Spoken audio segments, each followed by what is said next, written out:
Hello Chiranjeevi. చెప్పు విజయశాంతి.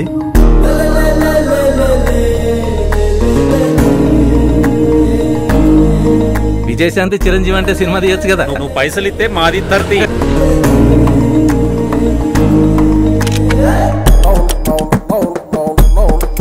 నా కోసమేంది?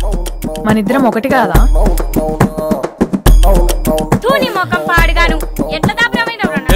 ఈ పదమండ అంతా పదాలు అరుతున్నావేందే? రేపు దావత్ నీదే మరి. ఏం సంగతి? మీరేమైనా సీసాలు తాగుతారా? పీపాలు తాగుతారు. నా ఖర్చులేమో ఇగో ఈ చిప్స్ ప్యాకెట్ అంత ఉన్నాయి.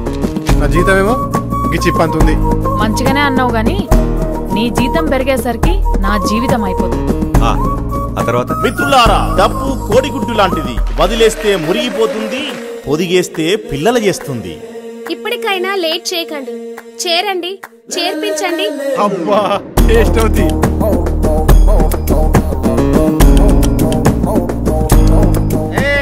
నీ నాటకాలన్నీ నాకు తెలిసే.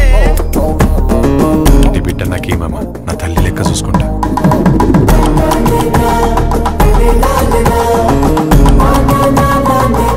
అరే చాయ్ తాగుతారా చెప్పుర్రి, మందు తాగుతారా చెప్పుర్రి.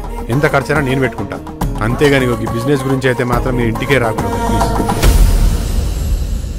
మనల్ని చైనా ఓడో అమెరికా ఓడో మోసం చేయలేదు. మనతోనే తినుకుంటా, మన వాడల్నే వండుకుంటా, మనతోనే తిరిగేటోడు మనలో ఒకడు మనల్ని నమ్మించి మోసం చేసిండు.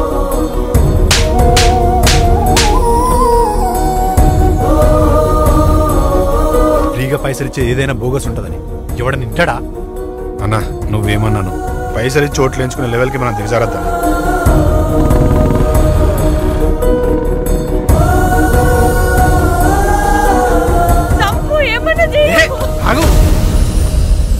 సార్ ఇక్కడ ప్రయోగాలన్నీ మిడిల్ క్లాస్ వాళ్ళ మిన్న అయితే సార్. మహా అయితే ఏం చేస్తారు సార్?